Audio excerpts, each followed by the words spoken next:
Hey, why haven't you given me any money this month? Do you have any idea how much I need to spend? I've been swamped with work, okay? I forgot to send you the money, but I'm dealing with it now. Remember that in just 2 months, I'll be completely out of debt. You don't have to keep reminding me of that, do you? Do you think I enjoy being stuck with a useless person like you? You're beyond ungrateful. How dare you insinuate that I wasted my time giving birth to you and raising you just so you could be successful today? Enough! Stop with the sarcasm. Anyone who overhears your words would think you actually love me. You think you're clever, huh? You even had the audacity to teach me about life. But guess what? I need another $5,000 this month. $5,000? For what exactly? This month, I want to buy your brother some new shoes and clothes to prepare him for work. And I also want to provide him with proper nourishment so he can keep his strength up while job hunting. He's been feeling down and losing weight because he can't find a job. I can't stand seeing him like this. And how is that my problem? Didn't we agree that I'd give you $10,000 every month until it adds up to $200,000 as a thank you for giving birth to me? After that, we'd cut ties and never bother each other again. I'm not obliged to give you more money to support him. Besides, isn't he just unemployed because he dreams of being a manager or department head rather than taking any job available? How can you say such heartless things? He's your brother, your flesh and blood. He has a decent university degree and he's an extremely talented and capable person. How could he settle for some low-level employee position when he's treated as an errand boy? He deserves more than some menial job where he's treated like a servant. Huh? Don't think that your little amount of money gives you the right to say whatever you want about my son. Whatever you want, but I won't give you any extra money. Oh, hold on. I've thought about it again. $200,000 is probably not enough to compensate for my love, effort, and sacrifices in raising you. Moreover, my son is about to get married. If he doesn't have a car or a house, society will look down on him. So before you cut ties with us, you better buy your brother an expensive car and a fancy house. Otherwise, don't even think about escaping from me. What? That was never part of our agreement. And you know it. Well, I've been thinking. Aren't you the manager of a prestigious company? With your high salary, it shouldn't be a problem at all. Just a few more years and you'll be able to fulfill this obligation, won't you? That's not the point. You clearly understand that I have no responsibility or obligation to cater to your son's life. If it weren't for my father's dying wish, instructing me to take care of you and your brother until he can stand on his own, I would have cut ties with you a long time ago, Kimberly. You're such a heartless monster of a child. How could you prioritize the words of a dead man over mine? The one who raised you? Because he treated me fairly, unlike you. So what about your poor dead father? Leaving me to work tirelessly to provide for you and your brother. And now you treat me like a burden. Kim, don't you feel any shame when you claim to have taken care of me? Have you ever treated me to a decent meal or shown me the love a mother should? No, you treated me like a servant.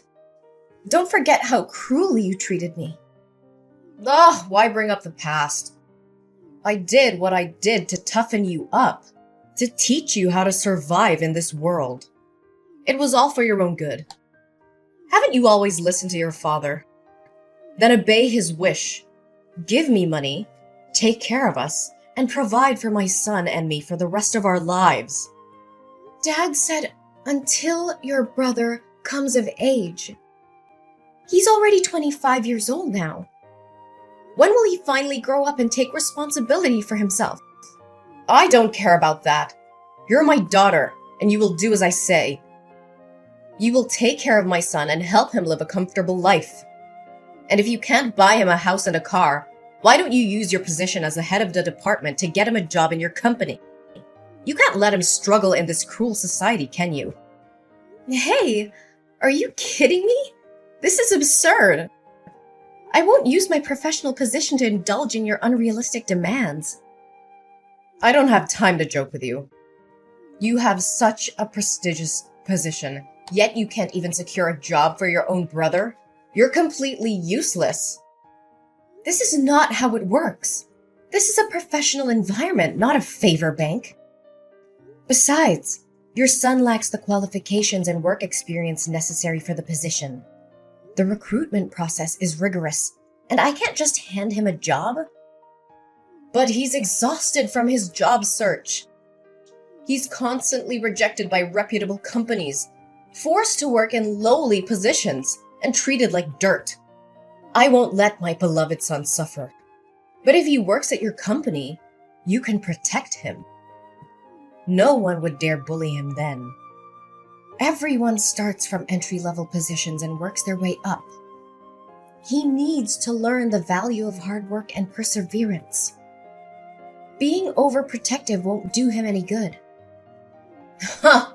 So now you're trying to portray yourself as mature and independent, huh? Treating this family like strangers, as if we're not connected by blood. What a waste of my love and all the hardships I endured to give birth to you and raise you all these years. But my dear daughter, I won't blame you for not loving me. I understand. It's all my fault. When your younger brother was born sick, almost on the brink of death, I simply thought you were a strong and understanding child, capable of taking care of yourself.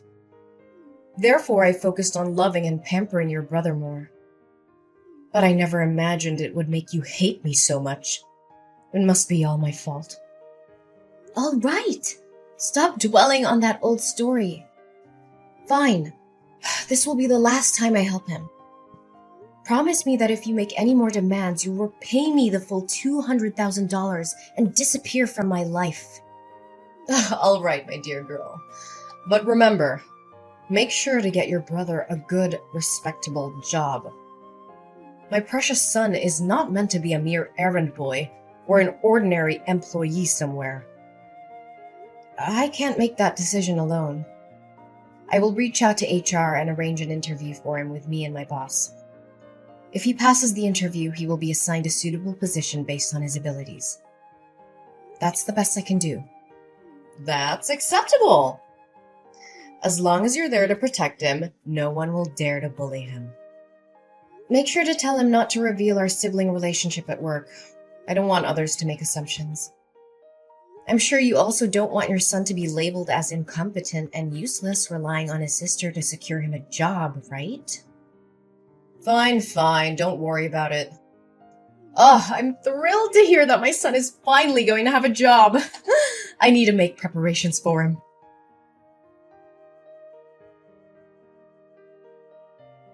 Hey, Kim. Do you know where James is? I can't get in touch with him. Did that jerk run away after causing all this trouble? Why are you using such harsh words to scold him? Can't you see how scared he must be? He didn't want things to turn out like this. He did it for the sake of our family. As his older sister, shouldn't you try to comfort him and find a resolution instead of berating him? What? So you already know what happened and yet you're still defending him? James might have to go to jail and pay double the contract value, which amounts to $1 million. And I could also be held accountable and face an investigation. Why would anyone want that? It's just a stroke of bad luck. Besides, it's not as catastrophic as you're making it out to be. You just need to compensate the company for the contract, and everything will be fine. Do you think it's that simple? James colluded with the construction material suppliers, replacing the materials my company purchased with cheaper, lower quality ones and pocketing the price difference. He was in charge of procuring materials for this construction project. If it weren't for a surprise inspection conducted by the corporation today, it would have been difficult to uncover his deceit because he always knew my inspection schedule and could easily prepare in advance. Do you realize that building a structure with substandard materials can lead to serious incidents and damage my company's reputation like this? He didn't do it on purpose, did he? He was lured into this by the sales side. Unfortunately, he got caught. You know he lacks experience in work and life, so it's understandable that he made a small mistake. Just a small mistake? The company has already involved lawyers and the police. Can you still defend him? Do you realize that this could result in up to 10 years of imprisonment? The police are already investigating, and James won't be able to escape the consequences. He directly signed the receipt for the fraudulent goods, and the supplier admitted to the fraud as well. Not only will he have to go to jail, but I'll also have to take responsibility for this mess. Tell me where he is. He needs to face the consequences of his actions. Enough! It has come to this point, and you have to find a solution instead of placing all the blame on your brother like that. What other solution do you propose? The only way now is for James to turn himself in and accept the consequences of his actions. But remember, this is his responsibility, and I won't beg for him. Ariana, my dear daughter, I know you love your brother and me. You've always done everything for our family, right? But I'm running out of options. It's beyond my capability to fix this. Actually, there is still one way. Since you're James's boss, if you take the blame for this, the severity of the crime will be lessened for him, right? What are you suggesting? I mean, if you collude with the seller, steal money for materials, and then manipulate the orders to make James unknowingly become an accomplice, your crime will be seen as less serious. I think your sentence could be reduced by half. So you would only have to go to jail for 5 years, and my son would only need to pay a fine. What? Are you asking me to plead guilty for James and go to jail on his behalf? Exactly. He's your brother, and it's only natural for you to help him. Besides, what's the harm? What's the harm? My goodness. My only mistake was placing my trust in the wrong place. I never thought that no matter how flawed you both are, you would dare to engage in illegal activities or harm the company. I was foolish to believe that James could change for the better. Don't blame my son and speak of him as if he's useless and incompetent. Everything is your fault. In terms of work, you haven't been strict enough in managing your subordinates, allowing such exchanges of materials to happen. In terms of family, as the older sister, you couldn't even provide a house or a car for your younger brother, forcing him to struggle with a meager salary. And because of his low income, he can never afford a house. So I suggest he find a quicker way to earn more money. So, all of this is your fault, and now you have to take responsibility for it. What? What did you just say? Are you the one who instigated James to do these despicable things? How could you? You're willingly putting your own son behind bars. I always thought you made my life miserable, but I never expected you wouldn't even raise your favorite son properly.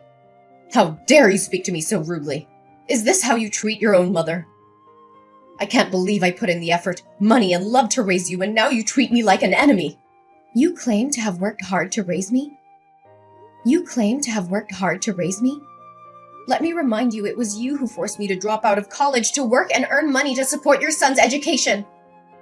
You said that girls would never be as successful as boys, and that I would end up getting married and becoming a stranger.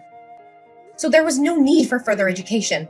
Do you remember how I had to beg and plead with you to let me continue my studies and take up part-time jobs in the afternoons? And even night shifts, just to pay for my own education and support your son? And whose fault was that? It was your father who said you should take care of us instead of him, right? You're such a weirdo. Why do you listen to him more than me? While you always favored your son, saving the best for him, buying new toys and giving him whatever he wanted, I had to make do with hand-me-downs from my cousin or items I picked up from charity boxes. I always had to eat the leftovers after your son finished his meal, and I spent my days doing household chores. Thankfully, I had a father who loved me, but he didn't have much money and was constantly oppressed by you. All he could do was comfort me and buy me ice cream whenever he saw me unhappy. Oh, don't say that. I still love you. I always think of you, care about you, and worry about you. So let me ask you this question. If you can answer it correctly, I will plead guilty for James as you wish. Fine. Ask away. I'll answer whatever it is. What day is my birthday? What kind of question is that? Do you think I don't remember your birthday? I am your mother, the one who gave birth to you. Then don't take too long to answer. September 6th, right? That's James's birthday. I meant October 15th. Yes, I'm absolutely sure. That's your birthday. Oh, well, then it must be... Stop it! I know you don't remember anything about me. It doesn't matter. I've made up my mind. You have to plead guilty for James. You're just a girl. You'll get married and become a stranger to me, and even if you go to jail, it won't matter. But James is different. He's a boy, and he will be the one to take care of me when I'm old. He needs a bright future, a successful career, and a clean record. He can't go to prison. You can stop with your nonsense now. Do you remember our deal? What deal are you talking about? If you ask me to do anything more than finding James a job, then all previous agreements, including the $200,000, will have to be returned to me, and we will cut ties immediately. Furthermore, you and James will have to move out of my house. So what? What are you gonna do, huh? I have no money to repay you, and I won't leave this house. You have no right to kick me out. I will make a scene and show everyone what an ungrateful, disobedient daughter you are. Oh, I haven't revealed everything yet. Of course I won't demand the money back because both you and James will have to earn another $1 million to compensate my company. And as for leaving the house, I won't be the one to ask you to leave. I'll leave it to the police. You can sit there and wait comfortably because the police will come to pick you up. What? Why are the police involved in this? Do you remember when you accidentally confessed that you instigated James to steal money from my company? Well, coincidentally, the police entered my room at that moment to request cooperation in their investigation, and I conveniently let them read the entire conversation. So, Kimberly, what am I supposed to do now? I can't plead guilty for your son, whether you like it or not. But here's some good news for you. You'll be able to accompany James in jail and not have to worry about accommodation and food for the next... let's say at least 5 years. How dare you betray your own mother? Ariana, you can't do this to me! But we already cut ties. No. It's much deeper than that, Kimberly. From this moment forward, I declare that you are no longer my mother. I refuse to be associated with someone who is willing to sacrifice ethics, integrity, and the well-being of others for personal gain. Our DNA may be the same, but our values and principles couldn't be more different. How can you say such things? We're family, Ariana. You can't just disown me like that. Family is supposed to be a source of love, support, and trust. But you've shown time and time again that you're willing to betray those ideals. I won't allow myself to be dragged down by your immoral actions any longer. I choose to surround myself with people who uplift and inspire me, not those who bring me down. Ariana, please, I'm begging you to help me. I know I've made terrible mistakes, but I genuinely love you more than anyone, even more than James. You're my daughter, and my heart aches at the thought of losing you. Begging for help now, Kimberly? After all that's happened? It's quite ironic that you claim to love me more than James. Your words hold no weight when your actions have shown a different story. Ariana, please, I'm begging you to listen. I know I've made mistakes, but deep down, my love for you has always been greater than anything. Please, Ariana, I'm on my knees begging you. Don't turn your back on me. You're my daughter, my flesh and blood. Kimberly, love is not a bargaining chip or a means to escape the consequences of your actions. I need to prioritize my own well-being and the well-being of others. I'm sorry, but I can't be the one to save you from this. It's time for me to move forward without you. So here's how things turned out in the end. Kimberly and James, well, they didn't get off easy. The judge threw the book at them and sentenced them to a solid stretch in jail. James got slapped with a 10-year sentence, while his dear old mom, Kimberly, got a solid 8 years. Ouch. As for me, well, I managed to dodge that bullet. The investigation cleared my name, and I was found innocent of any involvement in their shady schemes. Can I get a hallelujah? It was a huge relief, let me tell you. No bars for this gal. But you know what? I decided it was time to make a fresh start. I couldn't stay in that house anymore, with all the memories of deceit and betrayal lingering in the air. So I packed my bags, sold that place, and bid farewell to that chapter of my life. Good riddance. I landed in a new town, ready to hit the reset button. And guess what? Fate had a little surprise in store for me. I met someone special, someone who saw past the scars and the baggage I carried. They loved me for me, flaws and all. Talk about a breath of fresh air. Together, we embarked on this crazy journey called life. We laughed, we cried, and we built something beautiful. It's amazing what can happen when you let go of the past and open yourself up to new possibilities. Love found its way into my heart, and I couldn't be happier. So here I am, sipping my coffee and reflecting on how life can throw curveballs at you. But hey, I made it through. I'm stronger, wiser, and surrounded by love. The darkness may have tried to bring me down, but I emerged victorious, ready to embrace the future with open arms. Here's to new beginnings and writing our own happy endings. Cheers!